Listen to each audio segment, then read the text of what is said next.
Yo escribí un texto muy largo, así es que espero que tengan 3 horas de tiempo y de paciencia. Muy difícil para que nadie lo entienda. No, las presentaciones de libros, sobre todo si son una feria tan prestigiada como esta, tienen 2 tradiciones. Uno, son aburridas a morir.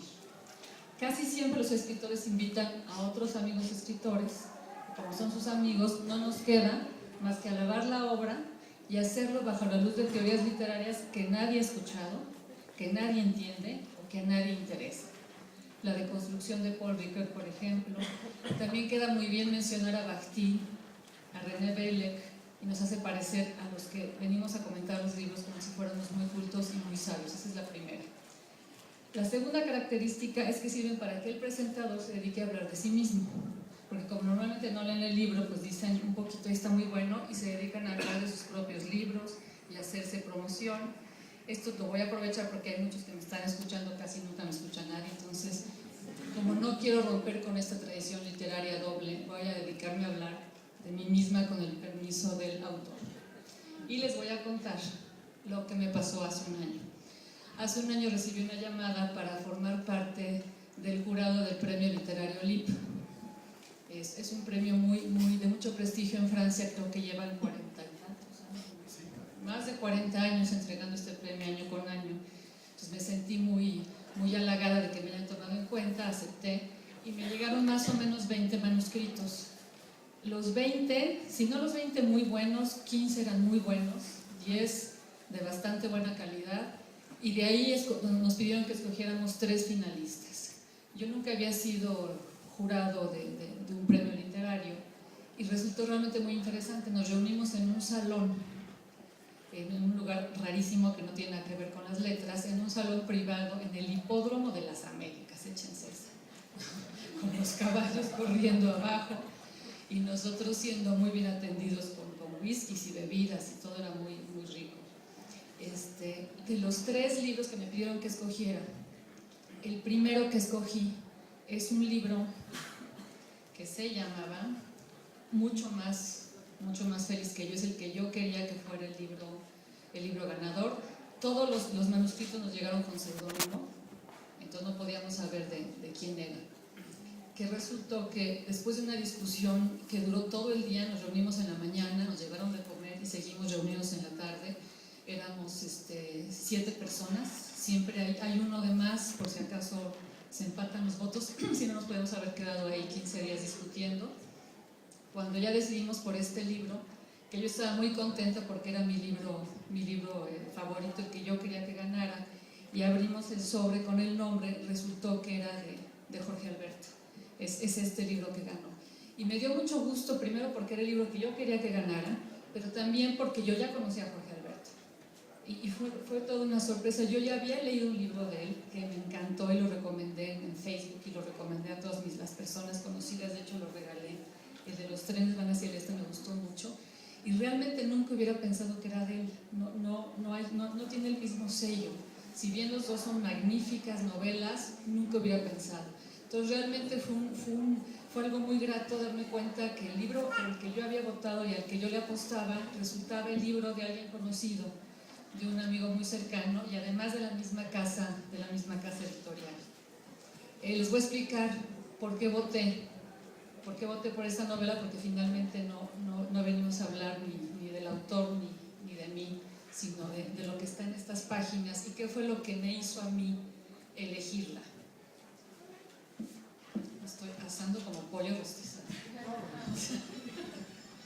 O sea, si digo alguna incoherencia, no es por mí, es por el calor.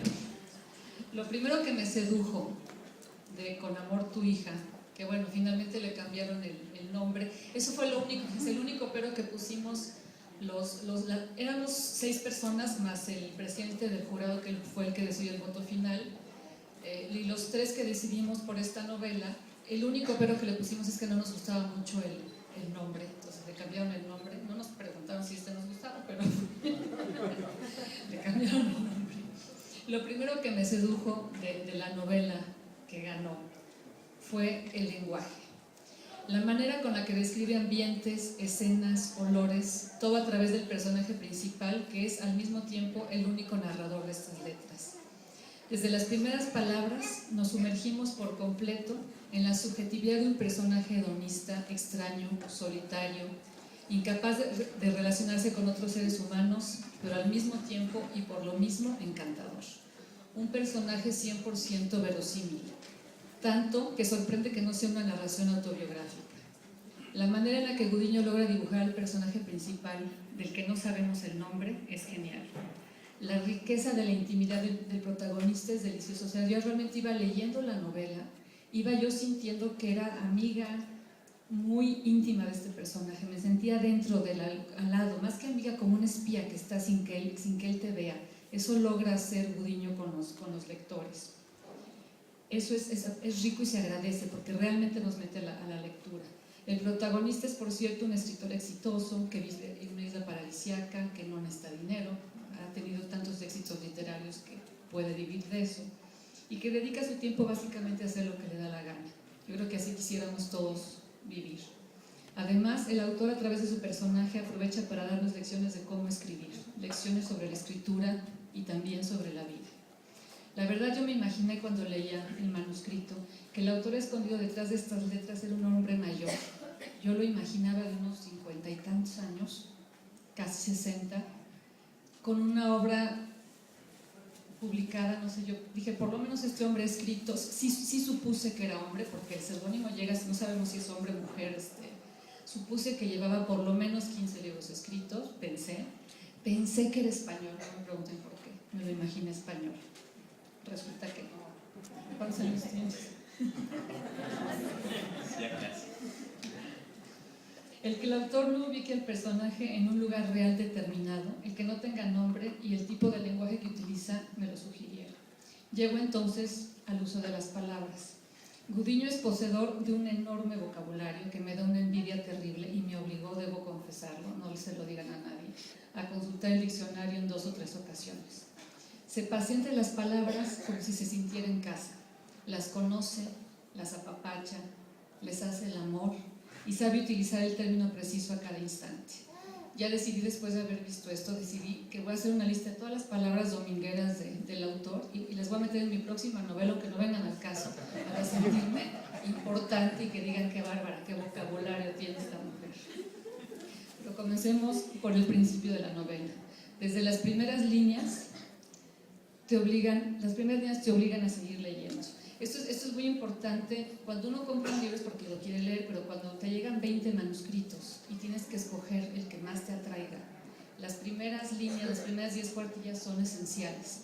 Hay veces que las dejas de leer. Yo sí leí los 20 manuscritos por respeto a los autores, pero muchos sí me costó trabajo seguirlos leyendo. Las primeras líneas, se las voy a leer, dice: cuando recibí el mensaje de Emily anunciando que vendría acompañada, sentí una ligera crispación, como si algo se hubiera desgarrado en el ambiente y luego vuelto a cerrar, dejando una rendija por la cual se colara una ráfaga gélida en medio de la tibia parsimonia del trópico. Por más que la herida se hubiera curado, siempre quedan vestigios, cicatrices. Ya con esto dije, yo quiero seguir leyendo, quiero saber quién es el narrador, quién es Emily, por qué la ligera crispación, cicatrices de qué quedan. O sea, en este pedacito nos está dando ya toda una idea de la novela y nos obliga, obliga entre comillas, evidentemente, porque la lectura es un placer, a seguir leyendo. Quiere saber pues, qué va a pasar con el protagonista, con él, y después aparecen otros personajes. Después de un rato nos damos cuenta de que el autor cuenta 2 historias al mismo tiempo, es decir, hay otra novela dentro de la novela. Una novela que ya en sí es toda una obra de arte y otra novela que también es una obra de arte dentro de esta. Y debo volverles a confesar mi coraje, perdón que te tenga tanta envidia, pero yo estoy escribiendo ahorita una novela, ven, ya empecé a hablar de mí, y no logro saber de qué se trata y ya tiene 78 cuartillas, se los prometo. O sea, no, si me preguntan de qué se trata no tengo ni la menor idea, no sé hacia dónde voy, no sé cuál, es una cosa espantosa y todos los días me despierto diciendo, no, ahora sí le voy a encontrar el hilo. Y de pronto leo a este hombre que en una novela tiene 2 novelas perfectamente bien construidas, con un hilo conductor clarísimo, que fluyen, que te atrapan en estas páginas. Y a mí no se me ocurre ninguna. El caso es que la historia principal es la historia del protagonista, el escritor, con su hija. Llegan su hija y una amiga de su hija a visitarlo a la isla, Pero hay otra novela que además no tiene nada que ver con esta ni con nuestra realidad, que es una novela que sucede en Japón, con un hombre que se llama Ogashi y su nieto que se llama Kyoki, y la excusa para contar esta novela es que es el primer éxito, el primer bestseller de este escritor.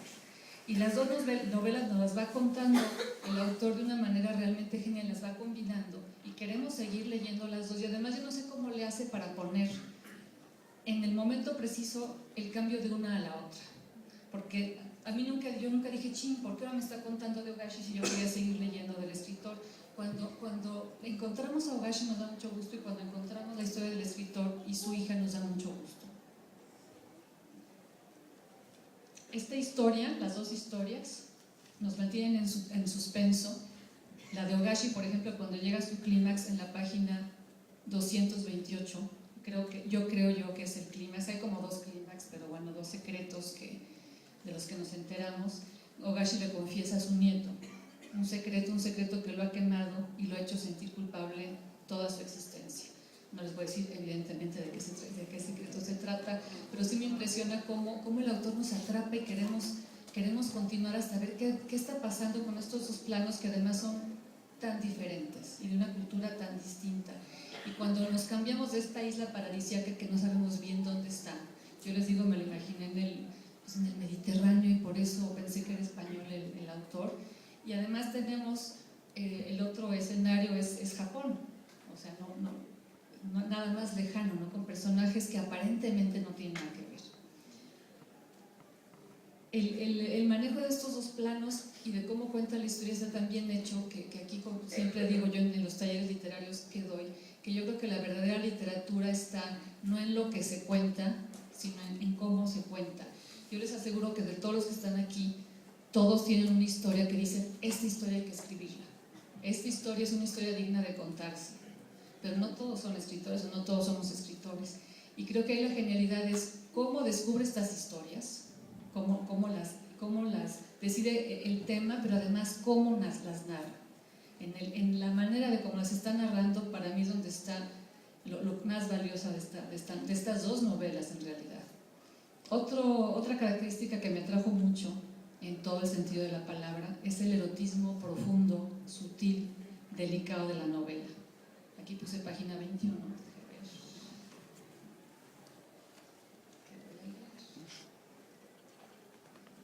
Les voy a leer una parte para que se les vaya antojando más. Me vuelvo testigo de su cabellera, dejándose seducir por una ligera ventisca, la misma que casi me envuelve en una breve fantasía. Como muchos de los turistas neófitos, ha cometido el error de viajar ataviada por el destino y no por el trayecto. Su breve vestido floreado acusa los efectos del aire y se levanta un poco, lo suficiente para mostrar casi por entero sus muslos, en donde podría perder la mirada. No se inmuta.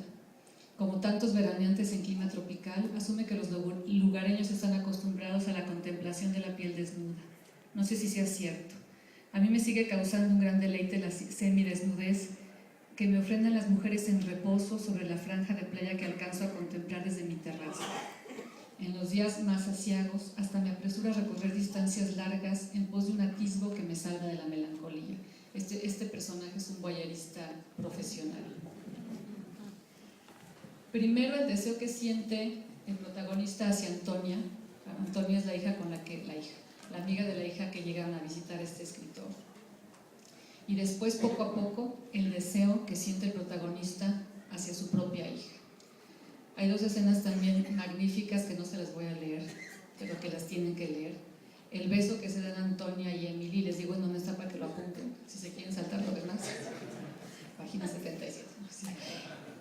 Y finalmente la relación sexual de estas dos mujeres ante la mirada guayerista del padre. Es una escena muy bien lograda, es una escena muy difícil de lograr, porque si se ponen a pensar, es un padre espiando a su hija haciendo el amor con su amante, que también es mujer. No es nada fácil, y es una escena magnífica. Ahí es donde me doy cuenta del genio del escritor. Yo creo que si cualquiera de nosotros decidimos escribir una escena así, no nos saldría por más que lo intentemos.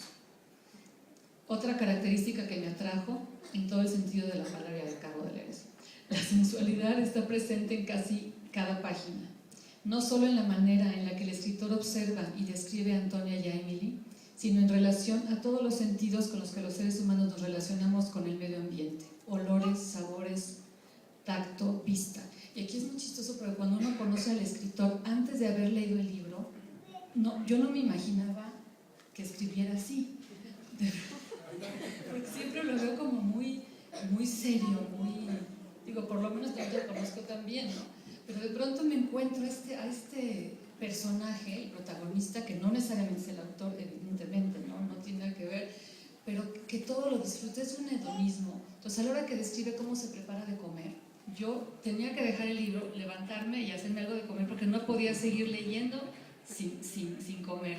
Cuando describe cómo se sirve el vino, blanco, frío y pico, bueno, yo decía, si no voy por vino no puedo seguir leyendo. Todo lo que describe el gusto, los olores, las sensaciones, lo hace de tal manera que el lector está completamente inmerso en las páginas. Hay una descripción, por ejemplo, de cuando se está bañando. Dice: la ducha desgrana el flujo de agua sobre mi cabeza. Aguanto.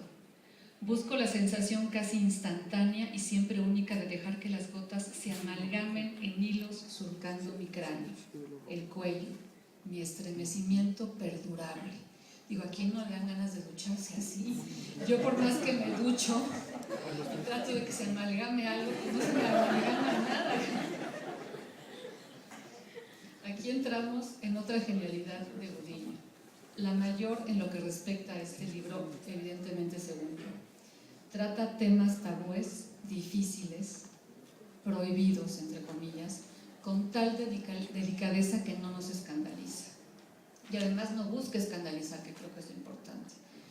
Habla sobre el voyerismo, el juego de la seducción, la culpa. El personaje en algún momento dice: siento el peso de la culpa carcomiéndome de continuo. Y sobre y encima de todo, el incesto. El incesto es, bueno, el gran tabú. La deseé tanto y la deseo, habla el protagonista sobre su hija, que podría convertirla en mi única teología y renunciar al resto de las cosas, pero no puedo. También dice, esto no es completamente textual, dice: aprendemos a vivir con los tabúes tras enfrentarnos a ellos y negarlos y volverlos a aceptar. Al espiar a Antonia, pero cuando llegan las dos mujeres, Antonia es muy alta, muy delgada, y este hombre, que es hedonista, le encanta el placer, le encantan las mujeres, la empieza a observar. Dice, al espiar a Antonia, aún sin quererlo, espía a su propia hija. Y en una escena profundamente erótica y delicada las observa mientras hacen el amor. Se siente culpable por espiarlas y por excitarse ante la imagen que llega a sus ojos, y sin embargo no se mueve de su lugar. Finalmente, al comparar a las dos mujeres, concluye: elijo a mi progenie sobre cualquier otra, elijo su desnudez, y mi hermano se empaña por el alivio indigno del que desea a su hija con una profusión superior a todas las que se acumulan en el recuerdo. Me parece que no hay mayor tabú que este, y sin embargo, Gudiño nos entrega una novela en la que nada se siente perverso, ni siquiera sórdido, y eso es encantador, aunque parezca escandaloso, pues en el fondo esta novela no aborda lo prohibido como arma fácil para ganar lectores. En el fondo es una novela sobre la incapacidad de ser feliz y la terrible incapacidad de comunicarnos, de decir las cosas como son. Teniéndolo todo, aparentemente, el protagonista no se atreve a dejarse ir, a sentir. Nos damos cuenta cómo los silencios y la falta de comunicación entre el protagonista y su hija provocan muchas cosas que no les voy a decir, pero que son muy importantes. Tampoco su hija es completamente feliz, ni Antonia, ni siquiera su exmujer, que aparece nada más en el recuerdo. Tampoco Ogashi, en la otra historia, es feliz. Todos están a 1 centímetro de la felicidad, al borde de disfrutarla, pero no la alcanzan. Bien lo dice el autor cuando Ogashi cree que la ha alcanzado. Esa historia también es una belleza. La historia de Bajo la sombra del abedul, que está dentro de la novela, la historia japonesa es maravillosa. Lo dice Ogashi. Bueno, más bien lo dice el narrador. Pero la felicidad es el privilegio de unos cuantos. Tal vez por eso el título original era Mucho más feliz que yo. El mismo protagonista asegura que nada puede ser más sagrado que la felicidad o la idea de la felicidad. Y también nos dice, en lo que respecta a la felicidad, basta creerla para que sea real. Yo no sé si realmente ha habido mucha polémica en torno al tema del libro, que se supone que es el incesto, pero yo creo que aquí el genio es haber hecho un libro con este tema, con escenas tan aparentemente duras, pero tan delicadas, y que finalmente el tema no es el incesto, sino esta parte de las relaciones humanas y la búsqueda de la felicidad. El final es absolutamente genial. A pesar de que no es un libro que haya que leer para ver qué sorpresa nos está reservando, porque hay muchos libros que uno sigue y sigue y a veces hasta saltas páginas con tal de llegar a ver quién es el asesino, qué pasó con el vecino, yo qué sé. Este es un libro que hay que ir disfrutando poco a poco, así como nos describe la gastronomía, los olores, la playa, el sol, la alberca. Es un libro que hay que disfrutar, que hay que ir degustando página a página. Cada una de sus páginas es merecedora de toda nuestra atención y admiración, pero bueno, a pesar de que el final no es así para estarlo esperando, es un gran final, no se los voy a decir,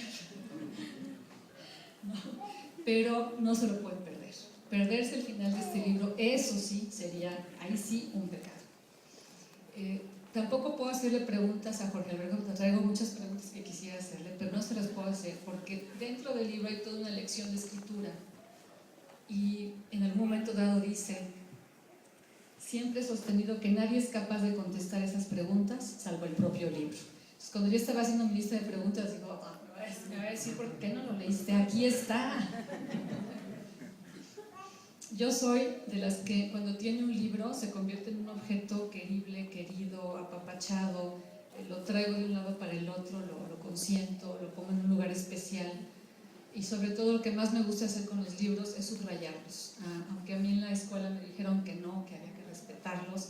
No, de hecho me ha pasado que cuando me llevo un libro, siempre cargo un libro y no traigo pluma, no puedo leer. No puedo, o sea, no, me siento como si no tuviera mis lentes, no puedo leer un libro sin subrayar. Este es un libro que subrayé muchísimo. Subrayo las frases que me hablan de tú, que me cuestionan, que me golpean, que me emocionan, que me obligan a reinventarme y ver al mundo y a mí misma de otra manera. Mi ejemplar de Con amor tu hija está lleno de frases subrayables y ahora, correspondiendo a los nuevos tiempos, frases facebookeables, frases tuiteables, que de hecho ya he facebookeado, perdón por el nuevo verbo, y he tuiteado. Así que no quiero terminar sin leerles un par de ellas a manera de conclusión, para que se den cuenta de la fuerza de las palabras de este escritor, que espero nos siga regalando muchos libros. Ahí les van, solo algunas para que se les antoje todavía más. Espero que ya se les haya antojado, se les va a acabar de antojar. Hasta hoy he descubierto que la vida puede estar sustentada por lazos invisibles, poderosos. Otra. El problema es que cuando el amor se vuelve obsesión, el deseo se torna enfermizo. Otra que es una descripción erótica, son muy cortitas, ¿eh? Dice: ahí la carne es más tersa, suave, como si estuviera a la constante espera de una caricia. Tardo una eternidad en separar la mirada de sus piernas. Hay otra que dice: ceder es una tentación constante. Y en esta me identifiqué mucho porque hay un momento en que el protagonista se reconoce un verdadero desastre en cuanto a tenacidad, y yo de verdad soy igualita. Él cede constantemente a la tentación. No sé cómo es un escritor exitoso, porque se ve que medio escribe, medio hace lo que se le da la gana, sabe que tiene que hacer ejercicio, sabe que tiene que comer sano, lo mismo que sabemos todos, y nunca logra aguantarse. Por eso esta frase de ceder es una tentación constante, me encantó. No hay moral que contravenga mi conciencia, y esta se manifiesta laxa a la hora de cumplir mis propósitos. Mi moral se funda en la idea de mi disfrute. El placer es la única medida posible, válida. Cuando uno logra traducir a palabras lo que siente, resulta una revelación. Entonces, todo comienza a tener sentido. Las palabras han revelado lo que ya sabíamos. Esto también me encanta porque yo creo que lo que nos da justificación a los escritores como escritores, que uno puede sentir muchas cosas, saber muchas cosas y que hay temas que siempre están, por ejemplo el incesto, por ejemplo el asesinato, el adulterio, el amor, y no cobran forma, no se hacen como tangibles hasta que alguien las nombra, hasta que alguien los escribe, hasta que las palabras los revelan, por ejemplo. Ese beso se prolonga porque quiere mostrarme una suerte de tributo que no alcanzo a entender. He sentido una ligera nostalgia al encontrarme con el hombre que fui, el mismo que creía que el amor es para siempre. Y la mejor, que a mí ya la voy a poner en mi escritorio, dice: la fantasía es el único recurso válido para quienes deseamos lo imposible. Esta novela finalmente es ficción, esta novela es una fantasía, esta novela es deseo y es una manera de, pues creo que de mostrarnos a todos que lo imposible existe, que lo imposible existe en la literatura, que gracias a la ficción y gracias a libros como este tenemos todos los lectores acceso a todo lo que nos podamos imaginar, a todo lo que podamos desear, y por eso yo le agradezco a Jorge Alberto este regalo, que además disfruté de manera doble porque lo leí en manuscrito y para poder venir a la presentación lo releí y me di cuenta que esta relectura fue mucho más placentera, mucho más sabrosa, mucho más profunda. Me di cuenta de cosas que no había visto antes y me di cuenta sobre todo de que no nos equivocamos al dar el premio, afortunadamente, porque a veces uno dice, híjole, ¿cómo voté por esta novela y ahora resulta que no era la mejor? No nos equivocamos, creo que es una gran novela y no me queda más que agradecerte porque la hayas escrito. Gracias.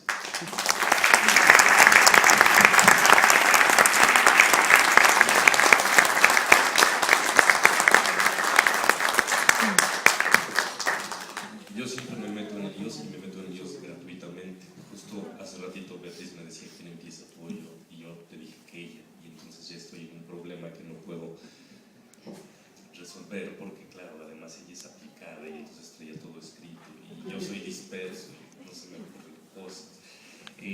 Beatriz ya habló de su persona y explicó por qué los presentadores hablan de su persona. Entonces, básicamente voy a utilizar su misma estructura y voy a hablar de mi persona. Mi persona, que tiene que ver además con un montón de inseguridades. Beatriz decía que ahora que lleva 78 páginas no sabes de dónde va su novela. Yo tampoco suelo saberlo.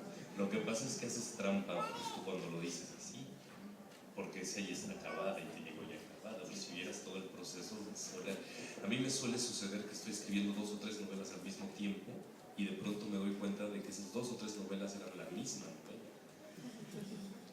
O 2 de ellas eran la misma novela y la tercera ya no me gusta y cosas por el estilo. Y sufro mucho y luego me empiezan a confundir y sufro todavía más. Lo que hago, porque también soy indisciplinado como el protagonista de la novela y como Beatriz, y soy disperso a más no poder, es hacer todo lo posible para quitar los elementos que me distraigan cuando estoy escribiendo. Escribo a mano sin computadora cerca porque es una cosa peligrosísima, y cuando tengo la computadora cerca ya no escribo. Y escribí además en esta novela en particular, la escribía en condiciones pues de lo menos amigables. Llegaba yo como a las 6:30 de la mañana a la universidad con un trabajo y ahí a esa hora solo, triste y con un montón de frío porque está en Santa Fe, me ponía a escribir y además nada más había café de maquinita, que es muy malo. Entonces era una escritura. ¿Y no tienes una esposa amorosa y abnegada que te haga una...? Es lo mínimo que puede pedir un escritor exitoso, una esposa abnegada. Tú conoces muchos así, escritores exitosos. Mi marido tiene una esposa bien abnegada. Pues no. Era café de maquinita y cuando tenía cambio, porque además si no hay cambio, es no hay quien le cambie a uno. Tengo una esposa que eventualmente en las noches se roba mis monedas por alguna razón y me deja algún billete y no puedo acceder a la maquinita. Entonces era a mano. Y luego ya la acabé y dije, bueno, está terminada. Y no hice el mismo proceso con esta novela que con otras novelas que he escrito, porque no se la di de inmediato a mi mamá. Siempre se las doy a mi mamá, de verdad. pero sí se la di a un amigo que también se las doy siempre, y la leyó y me dijo, por extraño que parezca, que le había gustado. Porque mi amigo, a diferencia de mi mamá, que siempre dice que le gustan, siempre dice que no le gustan. ¿Y por qué? Entonces eso me ponía muy contento con mi amigo, ¿no? Y entonces cometí un atrevimiento así extrañísimo y se la di a un sujeto que está en esta mesa.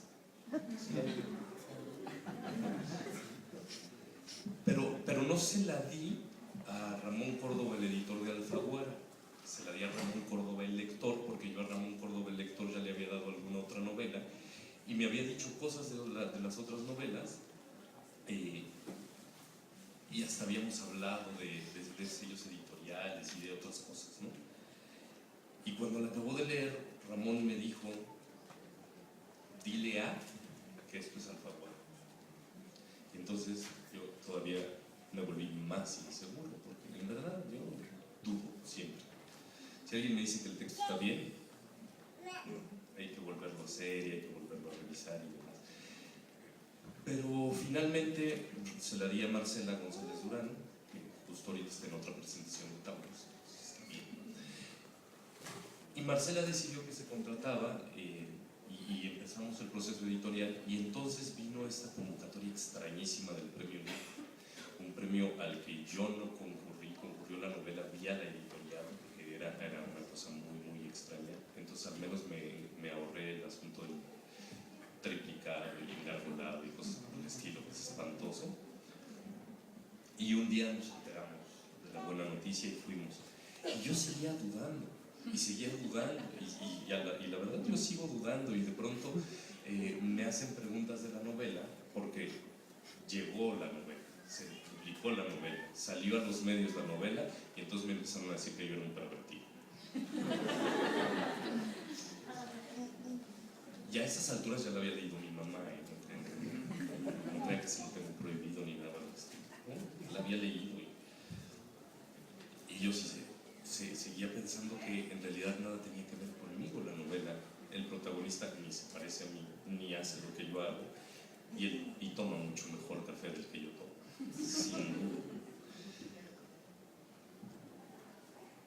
Pero junto con estas personas que empezaron a atacar la novela, vino un proceso reflexivo que luego derivó incluso en un taller respecto a los temas tabúes en la literatura y demás.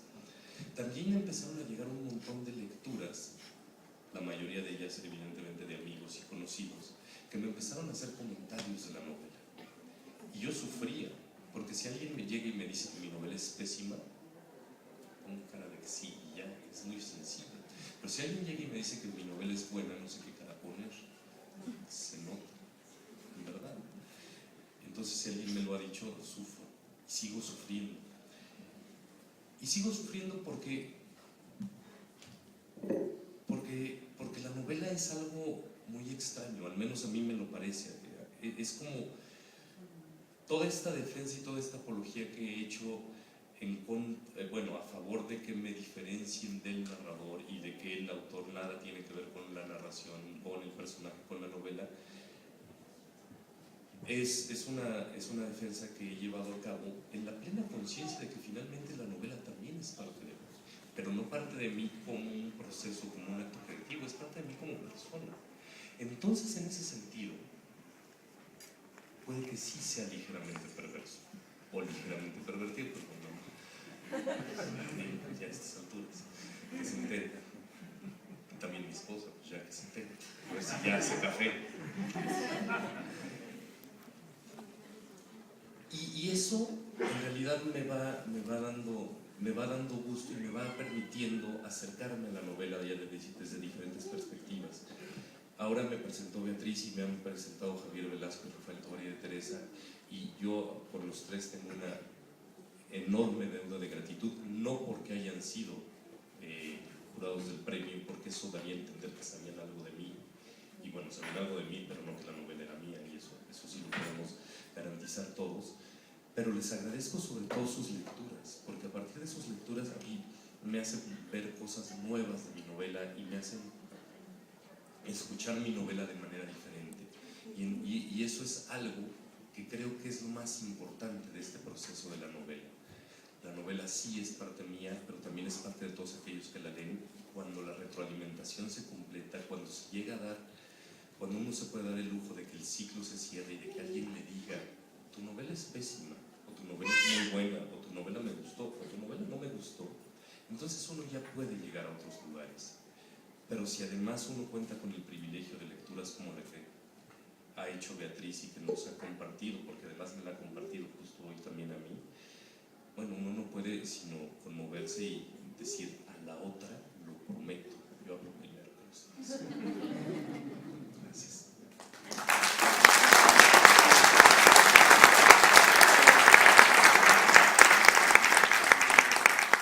Previo a toda la historia editorial de este libro,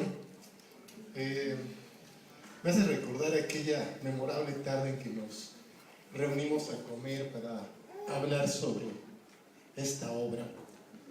Algo que te dije justo al final, pues creo que lo puedo decir en 3 fases. Primera, me di cuenta de que en efecto esta novela era alfaguara y la vi hasta con el tamaño de tipografía y todo eso. Ya la había hecha como libro, así que pues, como quedó claro lo estaba diciendo totalmente en serio, pero creo que no fui suficientemente enfático en esa parte de la historia. Lo que no vi fue en la portada, ¿sí? No voy a presumir de algo que no. Y segunda cuestión, esa sí te la dije también. A mí no me quedaba claro qué hace la historia de Ogashi en esta novela, pero me gusta mucho que sea parte de esta novela. Pues debo decirte que sigo en las mismas. Después de tantas lecturas, yo digo, qué maravilla que sean 2 novelas en una. Si me propusiera dar razones por las cuales la novela de Ogashi tiene que ser parte de esta, probablemente podría argumentarlas, pero la verdad es que sin mucha convicción. Es una cosa que sale más bien de mi intuición y de mi gusto. Y finalmente, pues quiero decir que me da mucho gusto ver esta sala llena de compañeros, cómplices, amigos, socios, contertulios, lectores, todos, que hayas tenido sala llena en tu presentación, como la tuviste en la anterior. Y pues vienen más cosas que no, por lo pronto dejarte a disposición de quien quiera recabar firma. Tendremos unos minutos la sala con el autor aquí para quien quiera acercarse, y gracias a todos por su asistencia.